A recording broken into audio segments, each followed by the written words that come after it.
Welcome back to armor modding in Fallout 4. It is time to check out the T-51 power armor. The standard design that you can see is actually pretty nice. The helmet's visor has this narrow curved look that makes the armor appear angry, but then the round gas mask area softens the appearance. I kinda like the helmet's design. The best word I can use to describe it is eggy. The helmet is an angry egg, and I like eggs. But eggs come out of chickens' asses. Does that mean that I like chickens' asses too?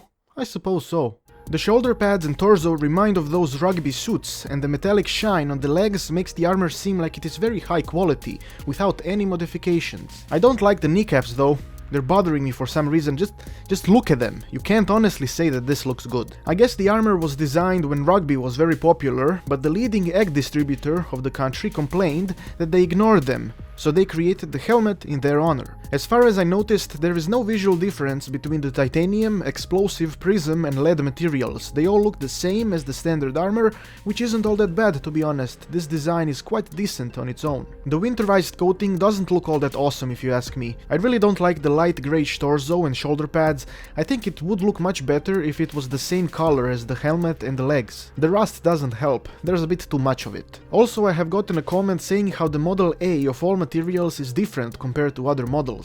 That Model A appears a bit older than the rest, with more rust and less shine. But fuck me in the eyes, man, I can't see any difference. I tried really hard, I stared into the screen for a few minutes until my eyes really did feel fucked, and I still didn't see any difference. The military paint, however, looks fucking amazing. The green, light brown and white are just the perfect combination for this armor. I still don't like the goddamn kneecaps though. Final design we will be looking at is the Vault-Tec paint. I like how the brown breathing pipes are the same color as the rust, but still the dark blue and the yellow just don't do it for me.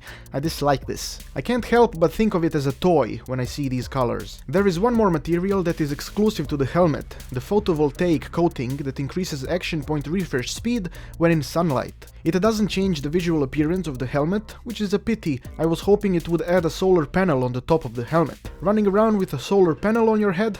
Efficiency, bitch! Anyway, I went with the full military armor that increases strength because it looks awesome, and the rugby egglords consulted Kevin Spacey and they all agreed that this design is the best for this power armor. Let's add the mods to this eggy helmet. I stayed with Model A because eggs are fragile. I gave it the VATS matrix overlay that increases VATS hit chance. As an eggy rugby player, this armor will need all the help it can get, and this seemed fitting. The headlamp is bright because when you tell someone that he is an egghead, that means that they are stupid, and having a bright headlamp might help even the odds a bit. The torso is Model F because the body must be strong in order to do rugby related things. I took emergency protocols since it kinda makes sense. The armor becomes much stronger when it is close to death. That is something that can be associated with a very tough and stupid person. The arms also need to be strong, but not as strong as the torso, so they are Model E.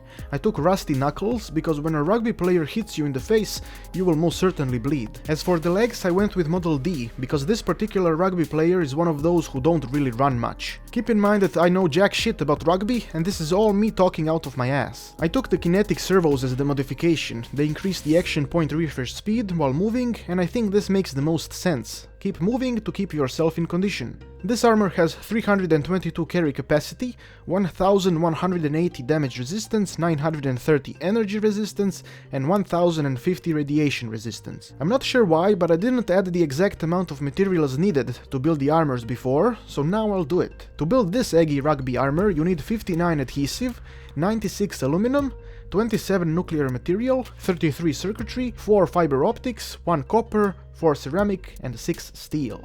I spend all of my Fallout time building and modding shit, so I have no idea how long does it take to collect all these resources.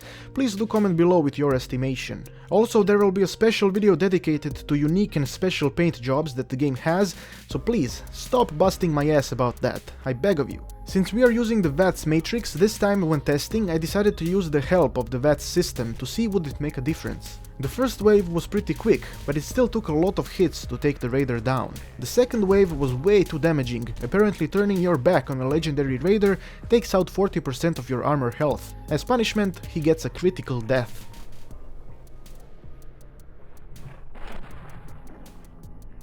If you position yourself tactically, you can last much longer with this armor because the front side is very strong, but it takes too long to fist the raiders one by one. This gives them a lot of time to do a lot of damage.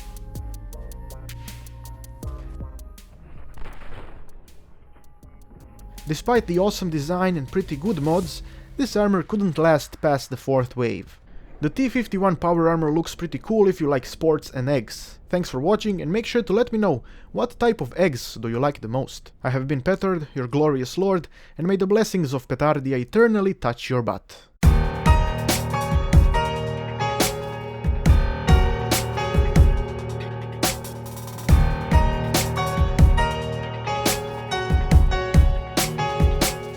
The armor becomes much stronger when it is close to...